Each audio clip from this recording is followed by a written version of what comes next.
Oi, Tiki-Talkies.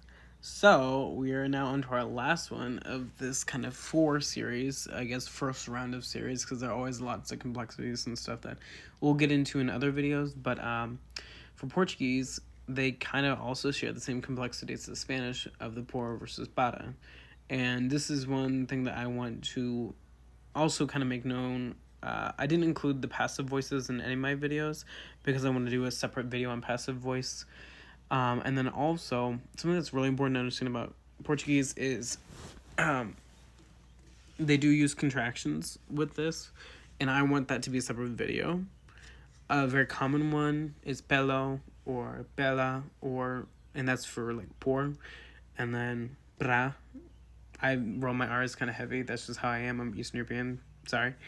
Pra, which is like a contraction of para. We'll get into that into a separate video as well. So I don't really want to focus too much more on that.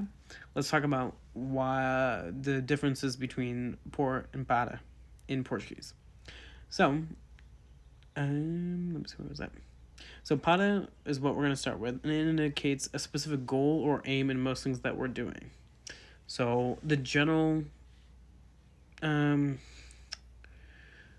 main themes to remember for para in both Spanish and Portuguese, I'd say, is direction and purpose. Those are the really, really important things, and goals. So, for example, for directions, eu vou para Lisboa. Now, I use the contraction, but it would be formally, and can only be in a formal sense, eu vou para Lisboa. I'm going to Lisbon. Purpose. Para ter sucesso, preciso praticar português. So, in order to be successful, I have to practice Portuguese. Those are the two main ways that I want to kind of teach right now. I'm going to do more videos on Portuguese as well, but when we're going to talk about por, it's about direction as well, but usually like a shorter distance, not across oceans. So, for example, eu passei por 10 portas antes de chegar à porta de você. And again, you can use contractions, of course, but I passed by 10 doors before arriving at your door. So that is kind of a simplified way of explaining that. It's for, yes, but in the sense it's also by, by. So understand that language is fluid. It's not always the same exact word used, but they mean the same thing.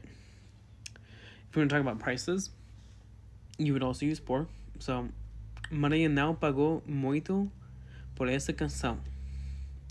So, Maria did not pay a lot for the song. You can also say música. Canção e música. They kind of mean the same thing depending on context. You can also use it to mean instead of. So, estou fazendo isso por Maria. So, I'm doing this for Maria. Duration of time. Cantei músicas, like I said before, de Pablo Vittar por 6 horas. I sang songs, Pablo Vittar's songs, for 6 hours. Reason, logic, justification. Por que fazer isso por Maria? Ela não é uma pessoa respeitável. So why do this for Maria? She's not a respectable person.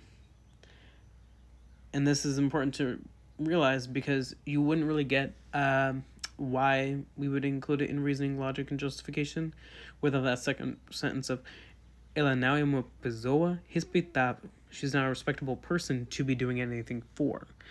And so that is why that's important to understand that. Usually these are going to be in longer contexts with more clues and meaning, and this is going to help a lot, especially with Spanish and Portuguese, of understanding where these are coming from. So I hope this really helps.